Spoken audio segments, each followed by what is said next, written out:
Assalamualaikum warahmatullahi wabarakatuh. Yang terhormat, Bapak Dr. Rangga Firdaus Eskom Mkom, selaku dosen pengampu mata kuliah Keamanan Sistem Komputer, beserta rekan-rekan yang saya banggakan. Sebelumnya izin memperkenalkan diri, nama saya Diah Sinta Nur Aini, NPM 23130255053, Program Studi Pendidikan Teknologi Informasi, Angkatan 2023 Kelas A. Pada kesempatan kali ini, saya akan menjelaskan 5 jenis tools untuk keamanan sistem komputer. Baik, yang pertama kita akan membahas tools Wireshark. Jadi, tools ini digunakan untuk menganalisis dan menangkap jaringan lalu lintas secara real time. Jadi, di sini kita akan melihat detail paket data yang nantinya akan lewat. Kemudian, di tools ini memiliki beberapa fitur, diantaranya yang pertama, menangkap paket secara real time dari berbagai interface seperti LAN dan juga Wi-Fi. Kemudian, menganalisis protokol seperti TCP, UDP, HTTP, DNS, dan lain sebagainya. Kemudian, memfilter paket berdasarkan IP, port, dan protokol. Kemudian yang terakhir, bisa menyimpan dan memutar ulang hasil tangkapan atau PCAP file. Dan di sini, di tools ini terdapat kelebihannya. Yang pertama, tools ini gratis dan open source. Kemudian yang kedua, tampilan GUI mudah digunakan. Kemudian support hampir semua sistem operasi seperti Windows, macOS, dan juga Linux. Kemudian untuk kekurangannya sendiri, yang pertama, di sini butuh pemahaman protokol untuk analisis mendalam. Kemudian di tools ini tidak bisa mencegah serangan, jadi hanya bisa menganalisis.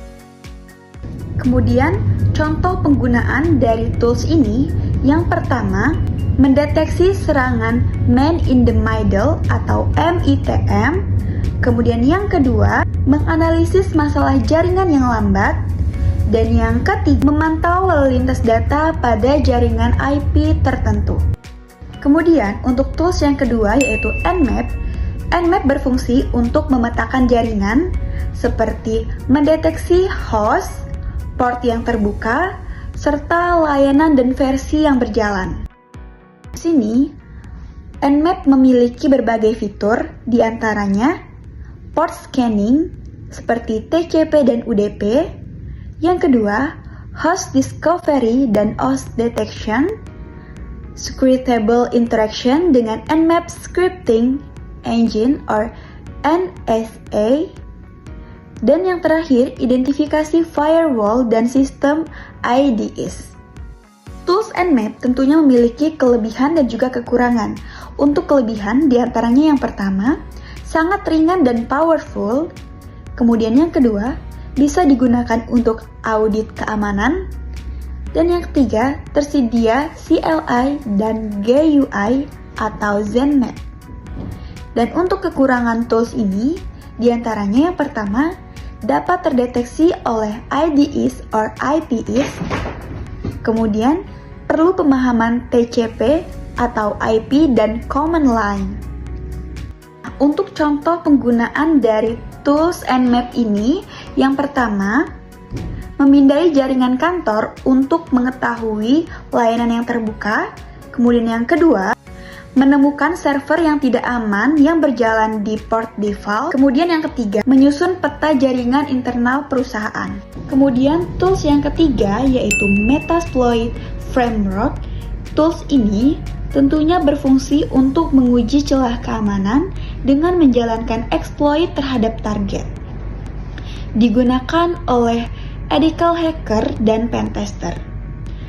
Tools ini tentunya memiliki berbagai fitur, diantaranya yang pertama, ribuan exploit dan payload yang siap digunakan. Kemudian yang kedua, bisa digunakan untuk membuat exploit sendiri. Yang ketiga, menyediakan database eksploitasi secara real time. Dan yang terakhir, integrasi dengan tools lain seperti Nmap, Nessus, dan lain-lain. Di tools ini tentunya memiliki kelebihan dan juga kekurangan. Untuk kelebihan diantaranya, yang pertama, platform lengkap untuk penetration testing, kemudian memiliki komunitas yang besar, dan otomatisasi eksploitasi sistem. Kemudian untuk kekurangannya, yang pertama, kompleks untuk pemula. Kedua, harus digunakan dengan tanggung jawab atau hanya untuk uji legal. Kemudian untuk contoh penggunaannya, eksploitasi kerentanan MS08, 067, tetapi pada sistem Windows XP. Kemudian yang kedua, pengujian keamanan server internal dalam jaringan lab. Dan yang terakhir, simulasi serangan untuk uji coba sistem pertahanan. Kemudian untuk tools yang keempat yaitu John the Ripper, fungsi utama dari tools ini adalah digunakan untuk menguji kekuatan password dengan cara mendeskripsi hash password menggunakan brute force, dictionary, atau hybrid attack. Kemudian, tools ini tentunya memiliki berbagai fitur, diantaranya yang pertama, mendukung banyak format hash seperti MD5, SHA-1, Bcrypt, dan lain sebagainya. Kemudian, yang kedua, bisa menggunakan word list dan role kombinasi. Yang ketiga, mendukung multi-threading dan GPU. Kemudian, tools ini memiliki kelebihan dan juga kekurangan. Untuk kelebihannya, yang pertama, tools ini tentunya gratis dan juga ringan. Kemudian yang kedua, tools ini tentunya memiliki banyak opsi serangan seperti dictionary, brute force, dan juga mask. Dan yang terakhir, cocok untuk uji kekuatan sistem login. Dan untuk kekurangannya, yang pertama, tidak mendukung GUI, default, atau CLI base. Dan yang terakhir, membutuhkan hash file untuk bekerja. Nah, untuk contoh penggunaan dari tools ini yaitu yang pertama, menguji hash password dari file atau etc atau shadow pada sistem Linux. Yang kedua, menilai apakah password user terlalu lemah, misalnya admin123. Kemudian untuk tools yang terakhir yaitu Bubsite.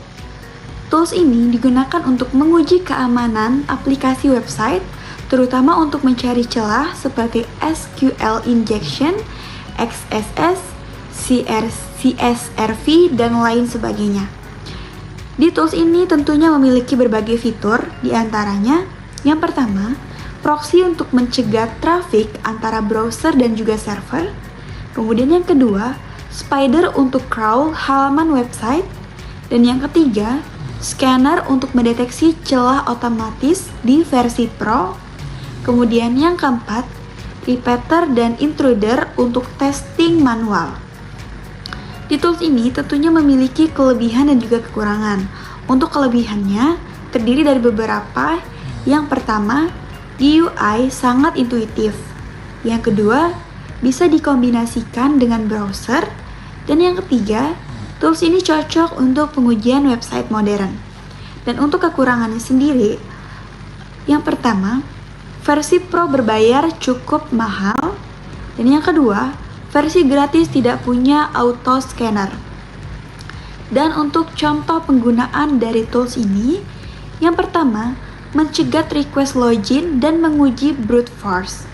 Yang kedua, mengganti parameter form untuk mengecek SQL injection. Kemudian, bisa melihat respon header dan cookie untuk celah sesi. Baik, cukup sekian penjelasan dari saya mengenai 5 tools yang sudah saya pelajari. Mohon maaf apabila ada kekurangan ataupun kesalahan kata. Saya akhiri. Wassalamualaikum warahmatullahi wabarakatuh.